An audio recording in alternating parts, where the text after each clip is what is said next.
മൂന്നാം സങ്കീർത്തനത്തിൽ നിന്ന് ചില കാര്യങ്ങൾ നമുക്കൊരുമിച്ച് ധ്യാനിക്കാം എന്ന് വിചാരിക്കുന്നു. മൂന്നാം സങ്കീർത്തനം ദാവീദ് തൻ്റെ മകനായ അബ്ശാലോമിനെ ഭയന്ന് ഓടിപ്പോകുമ്പോൾ രേഖപ്പെടുത്തിയതായ സങ്കീർത്തനമാണ്. മകനെ ഭയന്ന് ഓടിപ്പോവുക എന്ന് പറയുന്നത് എത്രയോ സങ്കടകരമായ ഒരു കാര്യമാണ്. അങ്ങനെ മക്കളെ ഭയന്ന് ജീവിക്കുന്ന ധാരാളം മാതാപിതാക്കൾ നമ്മുടെ ചുറ്റുപാടുകളുണ്ട്.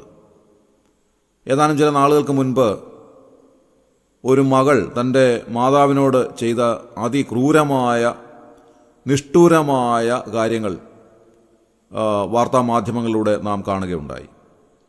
അതിഭയാനകമായ നിലയിൽ ആ മാതാവിനെ മകൾ ഉപദ്രവിക്കുന്നത് സോഷ്യൽ മീഡിയയിലൂടെ ജനങ്ങൾ മുഴുവൻ കാണുകയുണ്ടായി. അങ്ങനെ എത്ര മാതാപിതാക്കൾ തങ്ങളുടെ മക്കളെ ഭയന്ന് ജീവിക്കുന്നവരായിട്ടുണ്ട്. അതേപോലെ തന്നെ ഇവിടെ ദാവീദ് തൻ്റെ മകനായ അബ്ശാലോമിനെ ഭയന്ന് അവൻ്റെ മുൻപിൽ നിന്ന് മാറി നിൽക്കുന്നതിന് വേണ്ടി, അവൻ്റെ ആക്രമണത്തിൽ നിന്ന് രക്ഷപ്പെടുന്നതിന് വേണ്ടി രഹസ്യമായി സഞ്ചരിക്കുന്ന ഒരു നിലയാണ് ഇവിടെ കാണാൻ സാധിക്കുന്നത്. അങ്ങനെ താൻ തൻ്റെ മകനെ ഭയന്ന് ഓടിപ്പോകുമ്പോൾ എഴുതിയിരിക്കുന്നതായ ഈ ഓരോ വാക്യങ്ങളും വളരെയേറെ ചിന്തനീയമാണ്. അതിലെ രണ്ട് കാര്യങ്ങൾ നമുക്ക് ചിന്തിക്കാം എന്ന് വിചാരിക്കുകയാണ്. സങ്കീർത്തനത്തിൻ്റെ 2-ാം വാക്യത്തിൽ നാം വായിക്കുന്നത്, അവന് ദൈവത്തിങ്കൽ രക്ഷയില്ല എന്ന് എന്നെക്കുറിച്ച് പലരും പറയുന്നു എന്ന് ദാവീദ് പറയുന്നു. അനേക ആളുകൾ ദാവീദിനെ സംബന്ധിച്ച് പറയുന്നതായ, രഹസ്യമായി സംസാരിക്കുന്നതായ ഒരു കാര്യമാണ് ദാവീദോട് പറഞ്ഞത്. പലരും പറയുന്നത് എന്താണ്? അവന് ദൈവത്തിങ്കൽ രക്ഷയില്ല. ദാവീദ് എല്ലാ സമയത്തും ദൈവത്തെ വിളിക്കുന്നതായൊരു വ്യക്തിയാണ്. ഏതൊരു കാര്യത്തിനും ദാവീദ് ദൈവസന്നിധിയിലേക്ക് ചെല്ലാറുണ്ട്. തൻ്റെ എല്ലാ വഴികളിലും താൻ വിവേകത്തോടെ നടന്നു എന്ന് തിരുവെഴുത്തിൻ്റെ മറ്റു പല ഭാഗങ്ങൾ രേഖപ്പെടുത്തിയിട്ടുണ്ട്. എല്ലാ സമയത്തും യഹോവയെ മുൻപിൽ വെച്ചിരുന്നതായൊരു വ്യക്തി. ഏതൊരു കാര്യം വരുമ്പോഴും കർത്താവിനോട് ആലോചന ചോദിക്കുന്നതായൊരു വ്യക്തിയായിരുന്നു ദാവീദ് രാജാവ്. അതുകൊണ്ട് മറ്റുള്ളവർ പറയുകയാണ്, ഈ ഒരു കാര്യത്തിൻ്റെ മുൻപിൽ, അതായത് തൻ്റെ മകൻ തന്നെ ഉപദ്രവിക്കുവാനായിട്ട്, കൊല്ലുവാനായിട്ട് ശ്രമിക്കുന്ന ഈ ഒരു സാഹചര്യത്തിൽ അവൻ ദൈവത്തിൽ ആശ്രയിച്ചതുകൊണ്ട് അവന് രക്ഷയൊന്നും കിട്ടാൻ പോകുന്നില്ല, ദൈവം അവനെ രക്ഷിക്കുകയില്ല എന്ന് പലരും ദാവീദിനെ സംബന്ധിച്ച് പറയുകയാണ്. ഒരുപക്ഷെ അവർ സംസാരിക്കുമ്പോൾ ഇങ്ങനെയൊക്കെ പറഞ്ഞു കാണാം, അവനിപ്പോൾ ദൈവത്തെ വിളിച്ചുകൊണ്ടിരിക്കുക, അവൻ പ്രാർത്ഥിച്ചുകൊണ്ടിരിക്കുക, മകൻ അവനെ കൊല്ലാൻ ശ്രമിക്കുക, അപ്പോൾ പ്രാർത്ഥിച്ചുകൊണ്ടിരുന്നാൽ രക്ഷ കിട്ടുമോ എന്നൊക്കെ ഒരു പക്ഷെങ്കിൽ ദാവീദിനെ സംബന്ധിച്ച് രഹസ്യമായിട്ട് പറയുന്ന ആളുകൾ ധാരാളം ഉണ്ടാകും. അത് കേട്ടിട്ടാണ് ദാവീദ് പറയുന്നത്, അവന് ദൈവത്തിങ്കൽ രക്ഷയില്ല എന്ന് പലരും എന്നെക്കുറിച്ച് പറയുന്നു. പ്രിയമുള്ളവരെ, ഇത് ഈ കാലത്തിലും ധാരാളം നമുക്ക് കേൾക്കുവാൻ സാധിക്കും. നമ്മുടെ ചുറ്റുപാടുകളുള്ള ധാരാളം പേര് ഒരു പക്ഷെങ്കിൽ ദൈവത്തെ വിളിക്കുന്നവരെ സംബന്ധിച്ച് ഇങ്ങനെ പറയാറുണ്ട്. ജീവിതത്തിൻ്റെ ഏതൊരു രംഗമെടുത്താലും നമുക്കിത് കേൾക്കാൻ സാധിക്കും.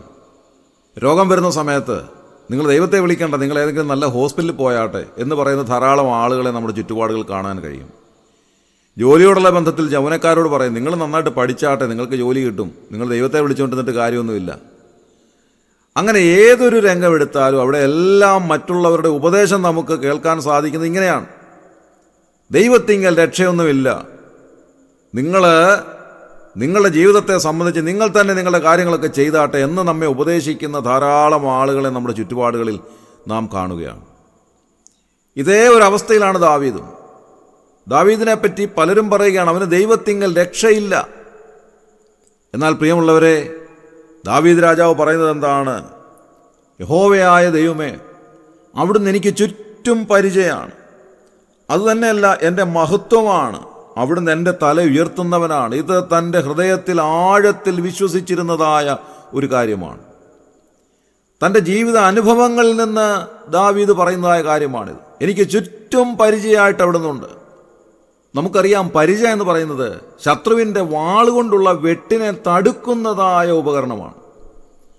ആ പരിച ഏത് ഭാഗത്തൂടെ വാളുകൊണ്ടുള്ള വെട്ട് വരുന്നുവോ അവിടേക്ക് പിടിക്കുമ്പോൾ ആ വെട്ട് അതിൽ കൊണ്ടിട്ട് നമ്മുടെ ശരീരത്തിന് യാതൊരു കേടുപാടും പറ്റാതെ നമ്മെ സംരക്ഷിക്കുന്നതായ ഒരു ഉപകരണമാണ് പരിച. ദാവീദ് പറയുന്നത്, കർത്താവേ, അവിടുന്ന് എൻ്റെ ചുറ്റും പരിചയമാണ്, എന്നെ പൊതിഞ്ഞ് സംരക്ഷിക്കുന്നതായൊരു പരിചയമാണ് അവിടുന്ന്. അതുകൊണ്ട് ശത്രുവിൻ്റെ വാളുകൊണ്ടുള്ള വെട്ട് ഏത് ദിശയിൽ നിന്ന് വന്നിരുന്നാലും എനിക്ക് ഭയപ്പെടേണ്ടെന്ന് ആവശ്യമില്ല. കാരണം അവിടുന്ന് എൻ്റെ ചുറ്റും പരിചയമായിട്ടുണ്ട്. ഞാൻ അറിയാത്ത ഒരു ആംഗിളിലാണ് ഈ വെട്ട് വരുന്നതെങ്കിൽ പോലും എനിക്ക് അതിനെ സംബന്ധിച്ച് ഭയപ്പെടേണ്ടുന്ന ആവശ്യമില്ല എന്ന് ദാവീദ് പറയുകയാണ്. പ്രിയമുള്ളവരെ, ഇത് തന്നെയല്ലേ നമ്മുടെ ജീവിതത്തിൽ നമുക്ക് കാണാൻ സാധിക്കുന്നത്? നമ്മുടെ ചുറ്റും പരിചയമായിട്ടിരിക്കുന്ന കർത്താവിനെ നമുക്കൊരു വലിയ സംരക്ഷണമായിട്ട്, നമ്മെ പൊതിഞ്ഞ് സംരക്ഷിക്കുന്ന, നമ്മെ ഉള്ളം കയ്യിൽ വരച്ചിരിക്കുന്ന, യഹോവ നമ്മുടെ പരിപാലകൻ എന്ന് നമ്മെ ഉപദേശിക്കുന്ന ദൈവത്തിൻ്റെ അനുഗ്രഹകരമായ ഒരു വലിയ പ്രൊട്ടക്ഷൻ നമുക്കുണ്ട്. ആ പരിപാലനത്തിൻ്റെ ഉള്ളിലാണ് നാം സുരക്ഷിതരായിട്ട് ജീവിക്കുന്നത് എന്നുള്ളത് തിരിച്ചറിയുവാൻ നമുക്ക് സാധിക്കണം. ദാവീദ് എത്രമാത്രം ദൈവത്തിൽ ബലപ്പെട്ടിരുന്നു എന്ന് ഈ വാക്കുകളിലൂടെ തന്നെ നമുക്ക് മനസ്സിലാക്കുവാൻ സാധിക്കും. അവിടുന്ന് എൻ്റെ മഹത്വമാണ്, എൻ്റെ തല ഉയർത്തുന്നവനാണ് എന്ന് ദാവീദ് പറയുന്നു. അവങ്കിലേക്ക് നോക്കിയ പ്രകാശിതരായി അവരുടെ മുഖം ലജ്ജിച്ചു പോയതുമില്ല എന്ന് താൻ എഴുതിയിരിക്കുന്നത് ഇതോട് ചേർത്ത് നമുക്ക് വായിക്കുവാൻ സാധിക്കും. ലജ്ജിതരാകാതെ നമ്മെ തല ഉയർത്തിപ്പിടിച്ച് നിൽക്കുവാൻ സഹായിക്കുന്നവൻ വലിയവനായ ദൈവമാണ്. അതുകൊണ്ട് ദാവീദ് പറയുകയാണ്, അവന് ദൈവത്തിങ്കൽ രക്ഷയില്ല എന്ന് പലരും പറയുമ്പോൾ കർത്താവ് മാത്രമാണ് എന്നെ രക്ഷിക്കുന്നവൻ എന്ന് ദാവീദ് തൻ്റെ ജീവിതത്തിൽ ഉറച്ച് വിശ്വസിക്കുന്നത് കാണുവാനായിട്ട് സാധിക്കും. ആ വാക്യത്തിൻ്റെ അവസാന ഭാഗത്ത് സേല എന്ന് രേഖപ്പെടുത്തിയിട്ടുണ്ട്. എന്ന് പറഞ്ഞാൽ ഇവിടെ നിന്ന് ചിന്തിക്കുക എന്നാണ് അതിൻ്റെ അർത്ഥം. സങ്കീർത്തനത്തിൽ പല ഭാഗങ്ങളിലും നമുക്ക് സേല എന്ന് എഴുതിയിരിക്കുന്നത് കാണാൻ സാധിക്കും. അവിടെ വായന നിർത്തിയിട്ട് ആ വാക്യത്തെപ്പറ്റി ചിന്തിക്കുക എന്നാണ് അതിൻ്റെ അർത്ഥം. അങ്ങനെയാണെങ്കിൽ ഇത് നാം ചിന്തിക്കേണ്ടുന്നതായ ഒരു കാര്യമാണ്. എന്ത്? അവന് ദൈവത്തിങ്കൽ രക്ഷയില്ല എന്ന് പലരും നമ്മെപ്പറ്റി പറയുമ്പോൾ അങ്ങനെയാണോ എന്നുള്ളത് നാം നിന്ന് ചിന്തിക്കേണ്ടത് ആവശ്യമാണ്. പ്രിയമുള്ളവരെ, പലരും നമ്മെ സംബന്ധിച്ച് അങ്ങനെ പറഞ്ഞെന്നിരിക്കാം. എന്നാൽ ദൈവമാണ് നമുക്ക് രക്ഷ നൽകുന്നവൻ. ഏതൊരു സാഹചര്യത്തിലും നമ്മെ രക്ഷിക്കുന്നവൻ നമ്മുടെ കർത്താവാണ്. ഇയ്യോബ് തൻ്റെ ജീവിതത്തിൻ്റെ ഏറ്റവും ഭയാനകമായ സാഹചര്യത്തിലൂടെ പോയപ്പോൾ തൻ്റെ ശരീരത്തിലെ വ്രണങ്ങളെല്ലാം അതിഭയാനകമായ നിലയിൽ വർദ്ധിച്ചു വന്ന് താൻ ചാരത്തിലിരുന്ന് ഓട്ടുകഷണം കൊണ്ട് ചിരണ്ടിക്കൊണ്ടിരുന്നതായ സമയത്ത് തൻ്റെ ഭാര്യ അടുത്തു വന്നിട്ട് ഇപ്രകാരം പറയുന്നത് ഇയ്യോബിൻ്റെ പുസ്തകം 2-ാം അധ്യായം അതിൻ്റെ 8-9 വാക്യങ്ങളിൽ നമുക്ക് കാണാൻ സാധിക്കും. നീ ഇനിയും ഈ ഭക്തി മുറുകെ പിടിച്ചുകൊണ്ടിരിക്കുന്നുവോ? നീ ദൈവത്തെ ത്യജിച്ചു പറഞ്ഞ് മരിച്ചു കളക എന്ന് തൻ്റെ ഭാര്യ പോലും തന്നെ ഉപദേശിക്കുന്നത് കാണുവാൻ കഴിയും. അദ്ദേഹത്തിൻ്റെ ആ ഭയാനകമായ ഒരു സാഹചര്യം കണ്ടുകൊണ്ട് അദ്ദേഹം ഇത് കൂടുതൽ അനുഭവിക്കാതിരിക്കട്ടെ എന്ന് മനസ്സിൽ വിചാരിച്ചുകൊണ്ട് താൻ പറയുന്നതായ വാക്കുകളായിരിക്കാം. എന്ന് പറഞ്ഞാൽ ഇനിയും നിനക്ക് ഈ ഭക്തി കൊണ്ട് പ്രത്യേകതയൊന്നുമില്ല, പ്രയോജനമൊന്നുമില്ല, ദൈവം നിന്നെ രക്ഷിക്കുന്നില്ല, ദൈവത്തിൽ നിന്ന് നിനക്ക് യാതൊരു സൗഖ്യവും ലഭിക്കുകയില്ല എന്ന് പോലും നീ വിചാരിക്കേണ്ടുന്നതായ ഒരു സാഹചര്യത്തിലേക്ക് വന്നിരിക്കുന്നു എന്ന് ഇയ്യോബിൻ്റെ ഭാര്യ പറയുകയാണ്. ഈ ഭക്തി കൊണ്ട് യാതൊരു പ്രയോജനവുമില്ല എന്നൊരു പക്ഷെങ്കിൽ താൻ വിചാരിച്ചിരിക്കാം. ദൈവത്തിങ്കൽ രക്ഷയില്ല എന്ന് തന്നെ ഉപദേശിച്ച ഭാര്യയോട് ഇയ്യോബ് പറയുന്നത് ശ്രദ്ധേയമാണ്. നീ ഒരു പൊട്ടി സംസാരിക്കുന്നത് പോലെ സംസാരിക്കുന്നു. ദൈവത്തിൻ്റെ കരങ്ങളിൽ നിന്ന് നന്മ അനുഭവിക്കുന്നത് പോലെ തന്നെ തിന്മയും അനുഭവിച്ചുകൂടായോ എന്ന് താൻ തൻ്റെ ഭാര്യയോട് ചോദിക്കുകയാണ്. പ്രിയമുള്ളവരെ, ദൈവമാണ് നമ്മെ രക്ഷിക്കുന്നവൻ. അവിടുന്ന് മാത്രമാണ് നമ്മെ രക്ഷിക്കുന്നവൻ. അത് പിൽക്കാലത്ത് ദാവീദിൻ്റെ ചരിത്രം വായിക്കുമ്പോൾ നമുക്ക് വളരെ വ്യക്തമായി ബോധ്യപ്പെടും എന്നുള്ളത് ഇന്ന് രാവിലെ ഓർക്കുവാൻ ഞാൻ ആഗ്രഹിക്കുകയാണ്. 2-ാമത്തെ കാര്യം 3-ാം സങ്കീർത്തനത്തിൻ്റെ 5-ാം വാക്യമാണ്. ഞാൻ കിടന്നുറങ്ങി, യഹോവ എന്നെ താങ്ങുകയാൽ ഉണർന്നുമിരിക്കുന്നു. ഈ പ്രഭാതത്തിൽ നമുക്ക് ഉണരുവാൻ സാധിച്ചു. ഈ കഴിഞ്ഞ രാത്രിയിൽ നമുക്ക് കിടന്നുറങ്ങുവാനായിട്ടിടയായി തീർന്നു. ദാവീദ് പറയുകയാണ്, ഞാൻ കിടന്നുറങ്ങി. അത് സന്തോഷകരമായ ഒരു കാര്യമാണ്. എത്രയോ ആളുകൾക്ക് ഉറങ്ങാൻ സാധിക്കാത്തവരായിട്ടുണ്ട്. കിടക്കയിൽ കിടന്നിട്ട് തിരിഞ്ഞും മറിഞ്ഞും കിടന്ന് ഉറങ്ങാൻ സാധിച്ചിരുന്നെങ്കിൽ എന്ന് ആഗ്രഹിക്കുന്ന ധാരാളം ആളുകളുണ്ട്. പലരും ഉറക്ക ഗുളിക കഴിച്ചിട്ട് ഉറങ്ങുന്നവരുണ്ട്. കാരണം ഉറക്കം വരുന്നില്ല. ഒരുപക്ഷെ രോഗമായിട്ട് അങ്ങനെ ഉറങ്ങാൻ സാധിക്കാത്തവരുണ്ടായിരിക്കാം.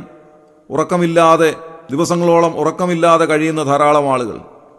അതേപോലെ തന്നെ മനോവിഷമങ്ങൾ കൊണ്ട്, വിവിധങ്ങളായ ചിന്താകുലങ്ങൾ കൊണ്ട് ഉറങ്ങാൻ സാധിക്കാത്ത ധാരാളം ആളുകളുണ്ടാകാം. അവരെയൊക്കെ നോക്കിക്കൊണ്ട് ദാവീദ് പറയുന്നു, നിങ്ങൾ എന്നെ നോക്കിയാട്ടെ, ഇതാ ഞാൻ കിടന്നുറങ്ങുന്നു. 4-ാം സങ്കീർത്തനത്തിൽ നാം അത് വായിക്കുന്നുണ്ട്. അതിൻ്റെ 8-ാമത്തെ വാക്യത്തിൽ, ഞാൻ സമാധാനത്തോടെ കിടന്നുറങ്ങും. നീയല്ലോ യഹോവേ എന്നെ നിർഭയം വസിക്കുമാറാക്കുന്നത്. ഞാൻ സമാധാനത്തോടെ കിടന്നുറങ്ങുകയാണ്. എത്ര ആളുകൾ സമാധാനമില്ലാതെ ഉറങ്ങാൻ സാധിക്കാത്തവരായിട്ടുണ്ട്.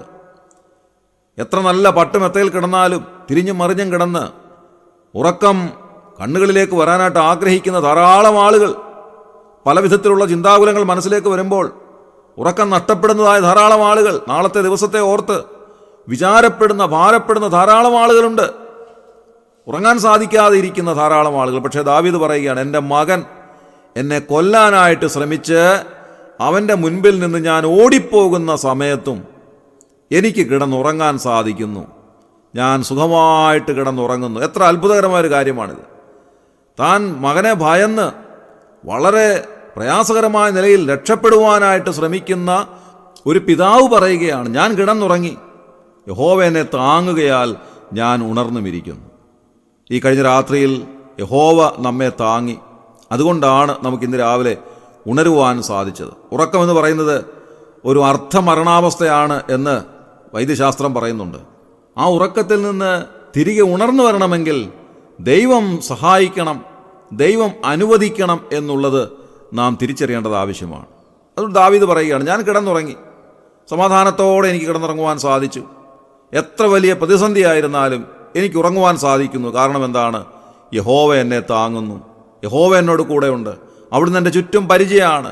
എത്ര വലിയ പ്രതിസന്ധികളുണ്ടായിരുന്നാലും, എത്ര വലിയ ചിന്താകുലങ്ങളുണ്ടായിരുന്നാലും അതിൻ്റെ മധ്യത്തിലും ഞാൻ കിടന്നുറങ്ങുവാൻ എനിക്ക് സാധിക്കുന്നു. യഹോവ എന്നെ സഹായിക്കുന്നു. അത് മാത്രമല്ല, ആ ഉറക്കത്തിൽ നിന്ന് ഉണർന്നെഴുന്നേറ്റ് വരുവാൻ യഹോവ എന്നെ സഹായിക്കുന്നു. അതുകൊണ്ട് ഇന്ന് രാവിലെ ഞാൻ ജീവനോടെ ഇരിക്കുന്നു. ഞാൻ ജീവനോടെ ഇരുന്ന് യഹോവയെ മഹത്വപ്പെടുത്തുന്നു, അവിടുത്തെ ഉപകാരത്തിന് നന്ദി പറയുന്നു. ഇന്ന് രാവിലെ നമുക്കും ദാവീദ് രാജാവിനോട് ചേർന്ന് ഈ കാര്യങ്ങൾ പറയുവാനായിട്ട് സാധിക്കട്ടെ. ഒന്നാമത്, പലരും നമ്മെ സംബന്ധിച്ച് പറയും, അവൻ ദൈവത്തെ വിളിക്കുന്നത് കൊണ്ട് ദൈവത്തിൽ നിന്ന് അവന് അല്ലെങ്കിൽ അവൾക്ക് രക്ഷയില്ല, അവൻ ദൈവത്തെ വിളിക്കാതെ മറ്റു കാര്യങ്ങളൊക്കെ ചെയ്യട്ടെ എന്ന് പലരും നമ്മെ സംബന്ധിച്ച് പറയാൻ സാധ്യതയുണ്ട്. പക്ഷേ യഹോവയായ ദൈവം നമ്മുടെ രക്ഷയാണ്, നമ്മുടെ മഹത്വമാണ്, നമ്മുടെ ചുറ്റും പരിചയമാണ്, നമ്മുടെ തല ഉയർത്തുന്നവനാണ് എന്നുള്ളത് തിരിച്ചറിയുവാൻ നമുക്ക് സാധിക്കണം.